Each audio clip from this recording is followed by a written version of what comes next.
that I felt betrayed by my president. I'll tell you why I felt betrayed, because I'm not naive enough to believe that there will ever be no corruption in a society, right? And as South Africans, you also have to acknowledge that corruption and government go hand in hand. I know that seems like a pessimistic view, but it's true all over the world. Don't be fooled by first world countries where they go like they don't have corruption. I don't care if it's Australia, I don't care if it's Canada, there's corruption. They've just found ways to legalize it, they've found ways to obscure it, but there's corruption. The difference is, though, we need to get good at functional corruption. Our corruption is extreme, guys. We get a tender for 10 bridges, we build nothing. No, guys, build 9, still 1. At least have some progress. Eh? Now there's no bridge. My man, what happened to the bridge? It was supposed to be there, just imagine. Just imagine it was there. What are you talking about? No, it's the thought that counts, don't worry. Stealing from yourselves when you're being that corrupt, man. We've got to work to be better. That's what broke my heart. Because I don't know how much of it is true or not. What I do know is, if Jacob Zuma was allowing the Guptas to control our country and choose our ministers, then it wasn't my president being corrupt to me, it was the Guptas telling him what to do. It's like Julius said, the Guptas were in his ear all along. They were inside his ear all along. And you know the way Julius sounded, it sounded amazing, because like, I get the phrase when they go, they were in his ear, but he said they were inside his ear. It sounded like the Guptas were actually inside Jacob Zuma's ear, which actually would have made sense when you think about it.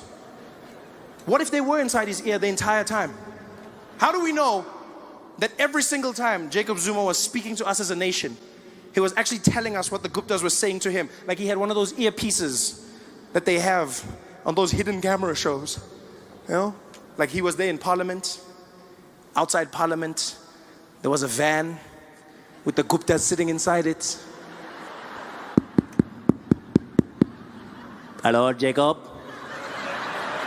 Jacob. Jacob, I've activated your earpiece. You're going to repeat everything that I tell you, okay?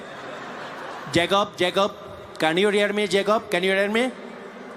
Roger, Roger, Roger. No, it's Atul. This is Atul here, Jacob. I know who it is, guys. I've got it. I know who it is. Okay, let's just make sure levels are all correct, Jacob. 1, 2, 1, 2, 1, 2. Okay, what do you want to do? No, 1, 2 like 3. 1, 2 like 3. 1, 2 like 3. Oh, okay. I've got you guys, so I must just repeat everything that you say. Yes, you're going to repeat everything, Jacob. Okay, it's going to be very complicated. I'm trying to listen to you while also speaking. We understand, Jacob, but you know, we've already made a plan, you and us. So repeat everything that I say, okay? Okay, I will repeat everything. And that's probably why things went wrong. Because I don't know if you've ever tried to listen to someone while talking to someone else. Your mind jams. Yeah, that's why Jacob Zuma could never deliver a speech. It's not that he couldn't read, he couldn't listen. He couldn't listen and speak at the same time. I used to watch him and be like, what's going on, Jacob? Kinkari, your YouTube is buffering. What's happening here? This is why data must fall. But it turns out he was just listening the entire time. There he was in Parliament. The praise singer said his name as he came. Get the Jacob, President of South Africa, Jacob Zuma. Jacob Zuma came out to the podium. His earpiece was ready. Good evening, everybody. Good evening, everybody. Proud South Africans, and Indians especially, We are doing well in this country. We are doing well in this country. And also, don't listen to the news. Don't listen to the newspaper. The newspapers, even though what they say is right sometimes. Also, there is no problem with the ANC. Also, there is no problems with the and see that the membership is growing. Membership is growing. We currently have 939,360,000. 939,000. No, 39 million. 39 million 60 and 62. No. 39, 390 million 600. 390. No, I said 900 million 62,000. 62,000. No, Jacob, you're missing the point. Points. 100 million. No, Jacob, come on, man. Listen properly. Listen properly. Listen properly. No, Jacob. Listen properly.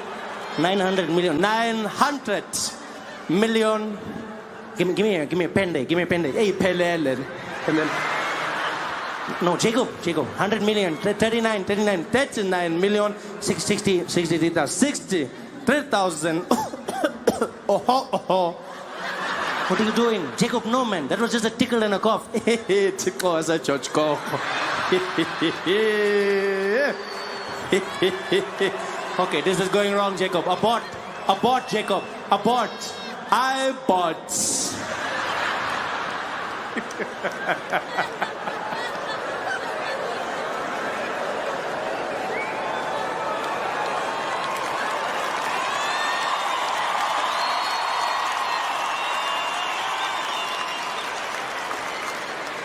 They were in his ear the entire time. Hey guys, thanks for watching. Make sure to subscribe to my channel so you can win cool prizes. And by prizes, I mean surprise. There's no prizes. It's a free YouTube video, you greedy. Just click the video, man. Why you want free things on free things? Bring up, because my mom is probably the most gangster human being you'll ever meet in your life. Right? Nothing got to her. Nothing fazed her. And I remember one day in particular, we were walking through the streets together, and some guy across the road shouted something really mean at us. And I was about 4 or 5 years old. And I turned and I looked at my mom and I said, Mommy, what do we do if people do the racism to us? And my mom said, oh, baby, you know what we do if somebody's racist? We take that racism of theirs and we shake it up with the love of Jesus. And then we send it back. And I was like, what? And I was like, this lady's crazy.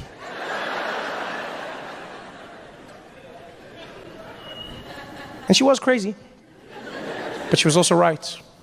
I didn't even realize how right my mother was until decades later, which I feel is what always happens with your parents, right? They're crazy, and then you get to their age and you're like, oh, that's what it means. I only learned the lesson my mother was trying to teach me when, as a grown man, I was walking through the streets of Chicago, minding my own business. Some guy drove by in a pickup truck and called me the N-word. And I'm not gonna lie, I was disappointed. Mostly because he was driving a pickup truck. Yeah, I just felt like that was an unnecessary stereotype that he didn't need to perpetuate. You know? I feel like if you're gonna be racist, do something different. You know, think outside the box. Drive a Prius. Yeah. It's better for the environment and it's quiet. You can sneak up on me. We both win. But no, the guy was he was driving a pickup truck, called me the N-word, and to give you the full story, I was jaywalking. Right? I was jaywalking. Yeah. And I don't tell you this to justify what he did. I just want you to know that I'm no angel. Okay? Yeah. I was crossing the road, and then the lights turned red for me, but I decided to walk anyways because I don't see color.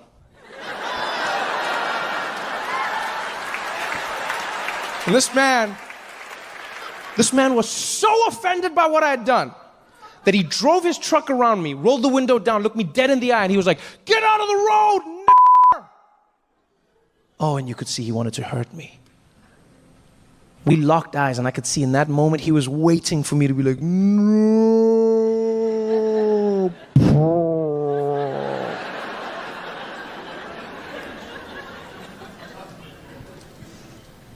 But what that man didn't know was where I was from. More importantly, who he didn't know was my mother. Because he thought it was just going to be a regular racist day. He thought he was going to drive by, throw the N-word out the window, carry on with his life. He didn't realize that that was the son of Patricia stepping into the road. And it happened in a moment, but it lasted a lifetime. Because I didn't even think. He shouted that word, and out of nowhere, my body was like...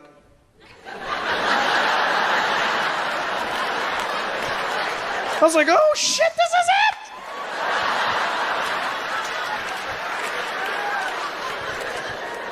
And let me tell you something, LA, it was so beautiful because I didn't plan it, I didn't think about it. All I know is I stepped into the road, he drove his truck around me, rolled the window down, looked me dead in the eye, and he was like, get out of the road, n***! And I turned and I was like, you're my n***!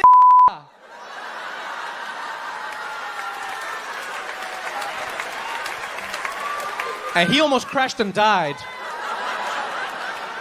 Yeah, I've never seen a human being question themselves so many times in a split second in my life, right? Because I was smiling, and I could see in his face, he was like, wait, do I know you? Do I look like someone you know? And I don't know why he did this, but I'll never forget it. He looked at his hands.